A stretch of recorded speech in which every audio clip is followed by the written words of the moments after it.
Hello வணக்கம். நான் உங்கள் மாமியார் சமையலிருந்து பிரேமா. இன்றைக்கி நம்ம பார்க்க போகிற டிஷ் வந்து வாழைப்பூ வடை.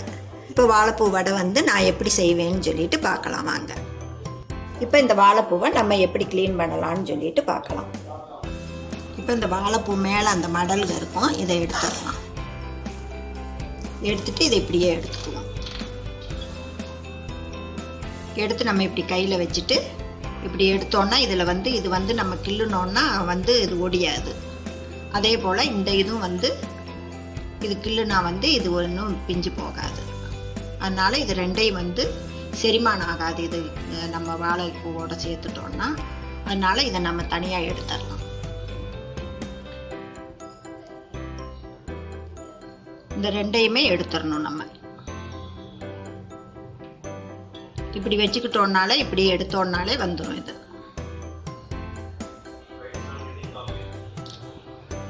இது இப்படியே வந்துடும். எடுத்து போட்டுட்டு இந்த தோல் மாதிரி இருக்கும், பிளாஸ்டிக் மாதிரி இருக்கும், இதையும் நம்ம எடுத்துட வேண்டியது தான். இது ரெண்டும் அதோட சமையலோட சேர்த்துட்டோன்னா வந்து நமக்கு செரிமானம் ஆகாது, வயிற்று வலி வரும். அதுக்காக நம்ம இதெல்லாம் எடுத்துடலாம். இப்படியே எல்லா இதுலையும் எடுத்துருவோம். இப்படியே வச்சு இப்படி இப்படி இது பண்ணி விட்டுட்டு இப்படி எடுத்தோன்னா இதே வந்துடும். இப்படியே மொத்தமாக எடுத்து கூட இப்படி போட்டுடலாம். அப்புறமா இந்த கீழ் பாகத்தில் இப்படி இருக்கிறதா இதை எடுத்துட வேண்டியதுதான். எல்லா இதுலேயும் அப்படித்தான் இருக்கும். இப்போ நம்ம எடுக்கிறது வந்து இந்த பாகத்தையும் இந்த பாகத்தையும் எடுக்க போகிறோம். இது ரெண்டையும் எடுத்துடுறோம். இது வந்து வாழைப்பூ, இது நல்லது, இதை நம்ம சேர்த்துக்கலாம். இதே போல் எல்லாத்தையும் சுத்தம் பண்ணி வச்சுக்கலாம். இப்போ இதில் ஒரு 7-8 மடல் எடுத்துட்டு அந்த பூவில் இருக்கிறத அந்த 2 பாகத்தையும் பிரித்து எடுத்துட்டோம்.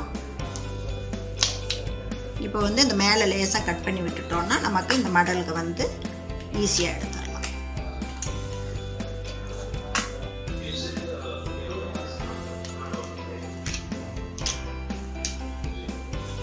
இப்போ இதில் வந்து இந்த பாகம் எடுக்க வேண்டியதில்லை.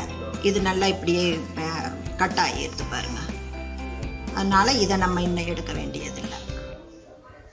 இது இப்படி கட் ஆச்சுன்னா அந்த பாகத்தை நம்ம இன்னும் எடுக்க வேண்டாம், அப்படியே போட்டுடலாம்.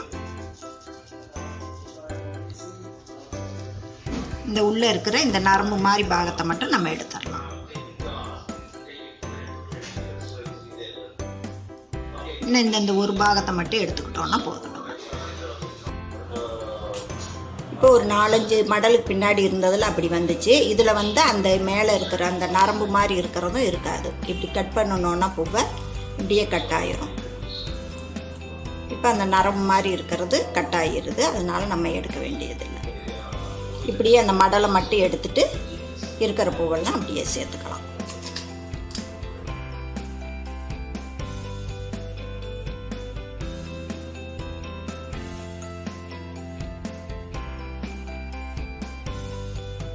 இப்படியே எடுத்து இப்படியே சேர்த்துருவோம். அதோட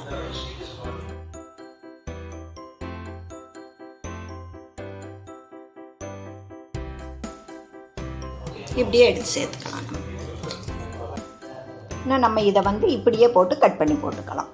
இதில் இன்னும் ஒன்றும் எடுக்க வேண்டியதில்லை. இந்த மடலெல்லாம் இன்னும் போதும். இன்னும் இதெல்லாம் நல்லது தான் எல்லாமே.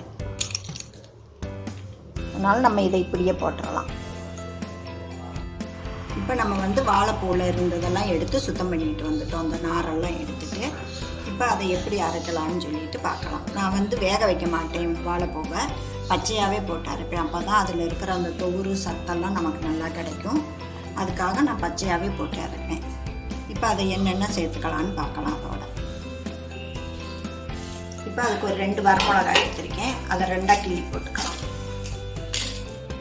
2 வரமிளகா. இது காரம் கொஞ்சம் அதிகம் இருந்தால் தான் நல்லாயிருக்கும். அதுக்காக ஒரு 6 பச்சை மிளகாய் எடுத்திருக்கேன். இது பச்சை மிளகாயும் உள்ளே போட்டுக்கலாம். கொஞ்சம் கருவேப்பிலை, கொஞ்சம் மல்லித்தலை, அதோட ஒரு சின்ன துண்டு 2 துண்டு பட்டை எடுத்து வச்சுருக்கேன். இதை வந்து இப்படி பொடி பண்ணிக்கலாம். ஒரு ஸ்பூன் வந்து சோம்பு,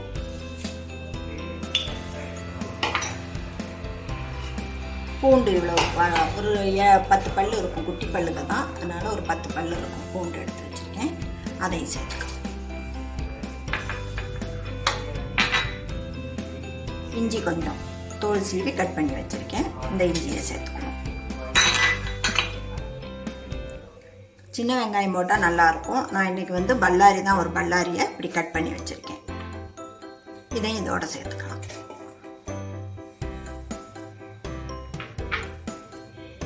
அதோட கொஞ்சம் தேங்காய் ரொம்ப போடக்கூடாது, போட்டோன்னா வந்து வடை பிரிஞ்சு போயிடும். அதனால் தேங்காய் வந்து கொஞ்சமாக சேர்த்தோன்னா போதும்.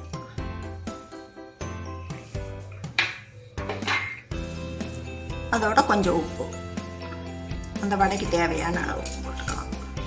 கொஞ்சமாக போட்டுக்கோங்க, அப்புறம் தேவைப்பட்டால் இன்னும் கொஞ்சம் சேர்த்துக்கலாம். இது எனக்கு சரியாக இருக்கும், அதனால் நான் இந்த உப்பை சேர்த்துக்கிறேன். இப்போ உப்பு சேர்த்தாச்சு. இப்போ இதை வந்து நம்ம ஒரு தடவை ஒரு 2 சுற்றி எடுத்துக்கிட்டு அப்புறம் இதோட வந்து வாழைப்பூவை சேர்க்கலாம். இப்போ நம்ம அரைச்சிட்டு வந்துட்டோம். இந்த அளவுக்கு அரைச்சிக்கணும், ரொம்ப நைஸாகவும் வேண்டாம், ரொம்பவும் இதாக வேண்டாம், இந்த அளவுக்கு இருக்கட்டும். இப்போ இதோட வந்து நம்ம வாழைப்பூவை சேர்த்தலாம்.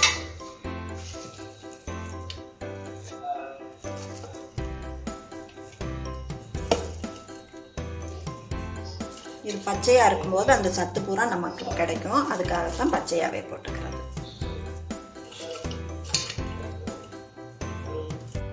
இப்போ நம்ம அரைச்சிட்டு வந்துட்டோம். அந்த பெரிய ஜாரில் வந்து கொஞ்சம் அரைப்படலை, அதனால் இந்த ஜாரில் போட்டு சீக்கிரமாக அரைப்பட்டுருச்சு. இப்போ இதில் சேர்த்துடலாம்.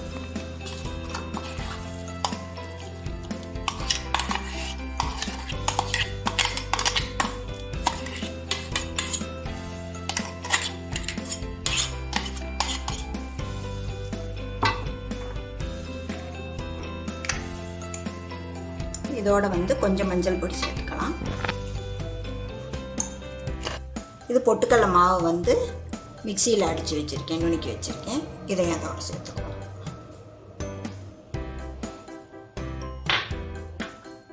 இப்போ 1 ஸ்பூன் வந்து கார்ன்ஃப்ளவர் எடுத்து வச்சுருக்கேன். அது கொஞ்சம் பிரிஞ்சு போகாமல் நல்லா பைண்டிங் இருக்கும், அதுக்காக இதை சேர்க்குறேன். 1 ஸ்பூன் போட்டால் போதும், ரொம்ப போட்டிங்கன்னா வந்து வடை வந்து கல் மாதிரி ஆகிடும். இப்போ இதை கலந்துட்டு நம்ம வடை போட ஆரம்பிச்சிடலாம். மிக்சியில் அரைக்கும் போது தண்ணியே ஊற்றக்கூடாது. தண்ணி ஊற்றாமையே அந்த வாழைப்பூ, தேங்காய், வெங்காயத்தில் இருக்கிற தண்ணியே இருக்கும். அதனால் தண்ணியே சேர்க்காம அரைச்சி எடுத்துக்கணும்.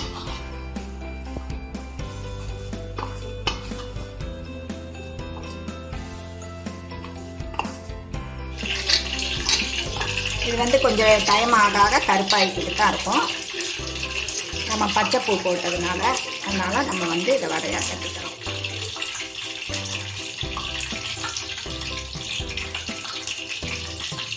நமக்கு எவ்வளோ சைஸ் பெருசு வேணும்னா பெருசாக போட்டுக்கலாம், சின்னது வேணும்னா சின்னதாக போட்டுக்கலாம். இப்படி வச்சு இப்படி லேசாக அமுத்தி விட்டுட்டோம்னாலே போட்டோம்.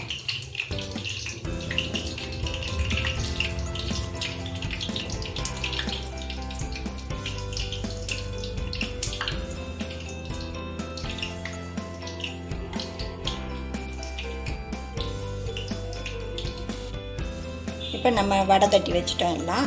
இன்னும் வந்து இதை பொரிச்சு எடுத்துடலாம். இதுக்கு வந்து எண்ணெய் வந்து ரொம்ப காயக்கூடாது.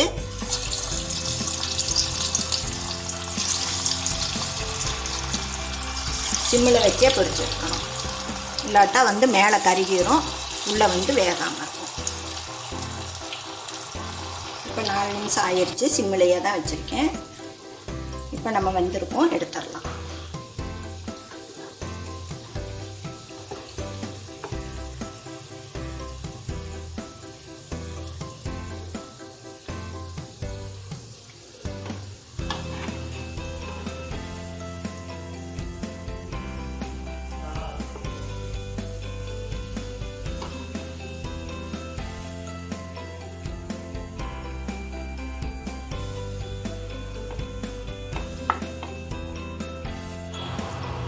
இப்போ இருக்கிறது எல்லாத்தையும் எடுத்து போட்டு பொரிச்சு எடுத்துடலாம்.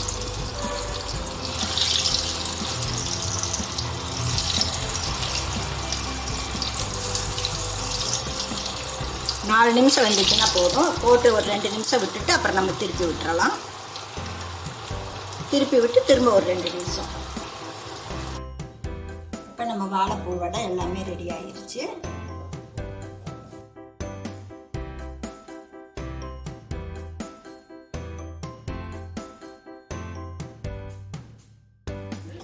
இப்போ இது கார்ன்ஃப்ளவர் சேர்க்காமல் செஞ்சுருக்கேன் இந்த உருண்டைகளை.